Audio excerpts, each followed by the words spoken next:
slipped in somehow, and it was sitting on the president's desk, and the activists, Lisa and Michael, were screaming about this. They were getting people to call the White House switchboard.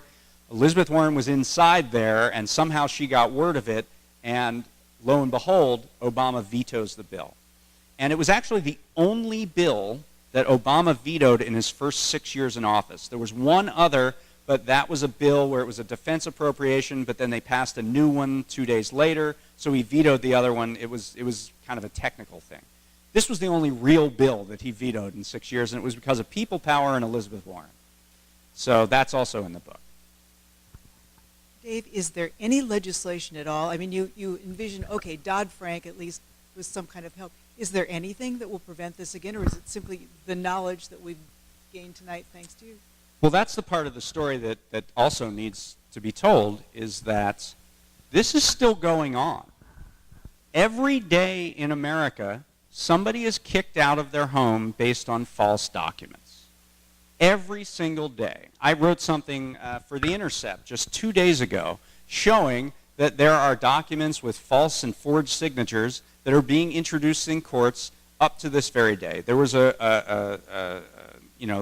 have been rulings in Florida. There was a ruling in California, actually, at the Supreme Court level. It's called the Ivanova case, and it said that individuals can challenge their foreclosures if they believe the documents to be void.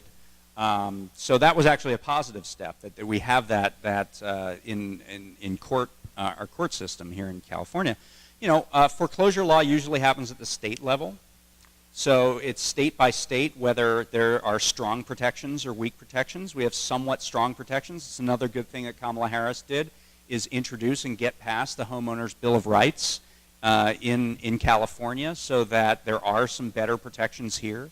But this keeps going on, and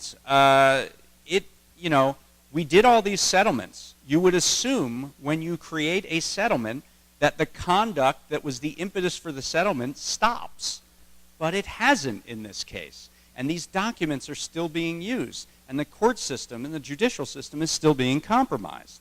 So I don't have grandiose thoughts that this is going to start some revolution, but if you wanted to let elected officials know that this was still going on every day in America, they might be interested in it.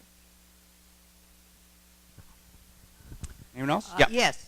I happened to be doing a legal clinic the other day, and I ran into a woman who was involved in robo-document creation in 2000 or 2001. Yeah. Convicted in 2005, along with the two owners of the business. She was just typing. She says only $5 a document and claims innocence, but she did plead guilty in order to avoid going to jail. Right. And they got like $1.9 million of alleged fine, none of which has been paid by anybody. I mean, she pays $25 a month because she can't afford anything, and her son gives her that amount. But they got big judgments, but totally useless judgments, because they didn't go after the people who actually had money, who fraudulently conveyed their assets to their children and such. Right. I mean, I call Lorraine Brown in the book the Lindy England of foreclosure fraud. You remember Lindy England? She was the private that went to jail for the Abu Ghraib scandal, but nobody else did. So that's what it is. And one thing about those low-level employees, think about the time frame of this crisis and when this was all going on, when they were doing these signings. This was a very tough time for the economy. These were low-level workers. They were told what they were doing was legitimate by their superiors, and they were also told that if you don't want to do it, we'll find someone who does. So they were just cogs. I call it the great foreclosure machine in the book.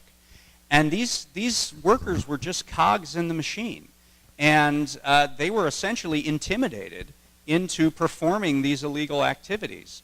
And it wasn't at their discretion. They were mandated to do it. And so the proper people to be held responsible for that are those who authorize them, and those who authorize them, and those who authorize them. Have you seen the film 99 Homes, and if yes, what did you think of it? I have seen the film 99 Homes. Lynn Simoniak, one of my subjects, was a consultant on 99 Homes. She actually wrote a lot of the backstories of the homeowners who are in 99 Homes. In fact, the mother of the character played by Laura Dern is named Lynn, and that's after Lynn Simoniak. So I have been in touch with the director of that movie. He has a copy of the book, and so I'm waiting to hear what he thinks of it. Hi. I had mentioned to you earlier a little bit about I've got clients who own a home in L.A. Mm-hmm. They have a mortgage. Their home is worth much more than the mortgage. They had a fire at the home, and under the policy, that proceeds of the fire, insurance, which was $250,000 in this case, doesn't go to them. It goes to the mortgage company, and the mortgage company then has an obligation to pay out to allow them to rebuild the home. But in this case, the mortgage company says our only obligation is to pay 10% of that amount until you have the home 50% completed. Right. So who can afford to rebuild a home? And let me just tell you, anyone who has a mortgage, that is a standard clause in all mortgage contracts. And I wrote about that in 2013, actually. So yeah, I can't believe that's the case, but that is a standard clause, and that has been a major problem in things like Superstorm Sandy and tornadoes. I think I was writing about in the context of tornadoes in Oklahoma, but that is a standard part of the mortgage contract, that your mortgage servicing company gets the check from the insurance company, and they decide at their discretion when and how to give it to the homeowner. And again, if that happens, watch, because they can slip up, and they've slipped up in this case, and they're going to get they slipped up, and they're going to pay the price. The mortgage company slipped up. Oh, well, that's good. That's good. Yes. It doesn't surprise me or scare me that people have lost faith in our institutions and our system of run-amok capitalism. In fact, I think it's good that they've been exposed. It has been exposed for what it is. I've lost faith in capitalism and the institutions a long time ago.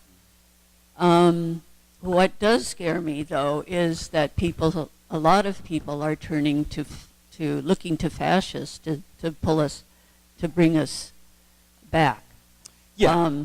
But at the same time, there are lots of people who are looking toward the left, and people like Bernie Sanders and Elizabeth Warren. Right. So I just wanted to make that.